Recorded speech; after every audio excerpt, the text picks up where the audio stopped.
Welcome back. So, today we are diving into the heart of budget grocery shopping. And that is basically how to set an effective and reasonable grocery budget. And now, I want to mention that setting a budget does help balance our needs with our financial realities, if you will. Basically, without one, we can easily overspend and we can compromise on our essentials. It is very easy to overspend, say at the grocery store, and then not have enough for our power bill. Or we can't make as big of a debt payment because we spent too much at the grocery store. So we need to have kind of that plan in place of how much we're going to spend so we can make sure we stay within it. When setting our grocery budget, there are multiple things that we need to consider. How big is our family? Do we have any dietary needs or special precautions that we need to take with food? How often do we shop? Now, every family is truly unique when you combine those three items. So, there is no one size fits all grocery budget. There are tons of calculators out there, and there is even suggested grocery budgets that's formulated by the federal government, but none of these actually take into account your income, your expenses, what your debt repayment plan looks like, and basically everything else that is going on in your life. So, no two families, doesn't matter if they're in the same city, they make the same income, they're just not going to have the same grocery budget, and that's okay. So, how do we actually get this personalized grocery budget? We need to start with where we are at now. So we need to pull up our online bank accounts and our credit card statements, and we need to go look at how often we grocery shop. And you may be surprised because a lot of people stated that they go grocery shopping once a week, but when they go back to their statements, they realize that they actually go to a grocery store 2 to 3 times a week. But they think of it as just one big trip and then occasional stops to pick up some items that they forgot. So keep that in mind. So if this past month was not an average month for you, you may want to go back 3 months to see how much you typically spend. And then once we have that number and we're not just pulling out a random number from air to work with, then we can make small changes to that and basically get our grocery budget down. Now, I do want to mention that everybody's plans will look different. And some of us do have special diets or even preferences that can truly affect our budget. And those can be things like eating organic, gluten free, dairy free, or vegan. And it's okay to eat that way, but you may need to account for those extra costs. But this is also where we may need to stop and decide if our preferences are worth the cost. We can also look at other ways to save on special diets.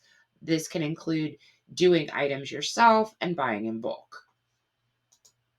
Now, speaking of buying in bulk, I believe that every grocery budget should have a portion of it set aside for buying in bulk or basically stocking up for later on.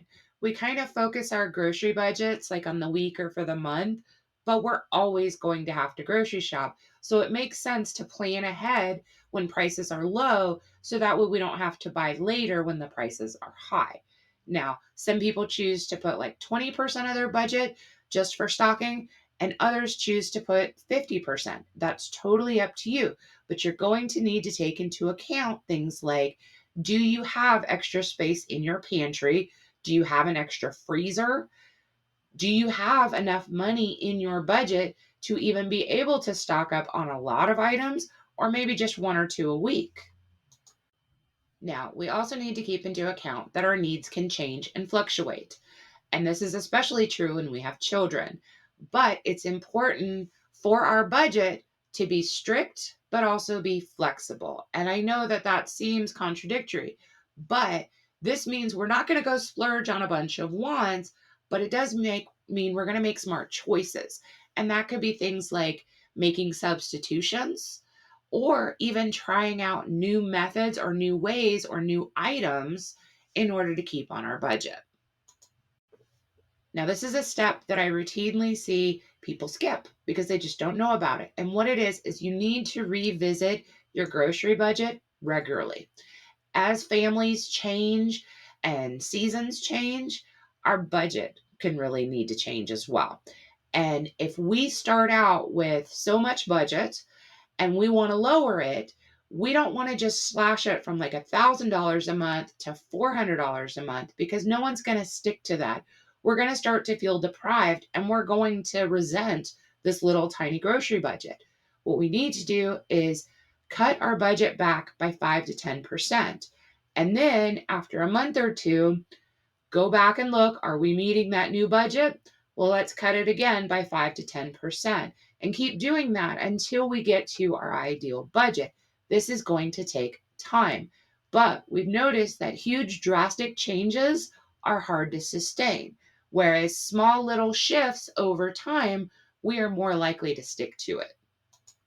Now, whether we're talking about a grocery budget or our monthly budget, you should be utilizing tools and apps designed for budgeting. But keep in mind that some of these apps have a one time fee or a monthly fee. And I do not believe that budgeting should cost you money. The whole point of budgeting is to save you money. So make sure that you're not going out there and spending a ton of money on tools to help you budget. You can go to the Dollar Tree and buy just a plain notebook, $1.25, and that's really all you need. Now, keep in mind that budgeting is kind of like the foundation of smart grocery shopping. When we have a set budget, every shopping trip becomes strategic and focused. Okay. Now, join us in the next video because we're going to jump a little deeper into some savvy saving techniques. Okay. So, subscribe, turn on the notification, and stay tuned. Bye.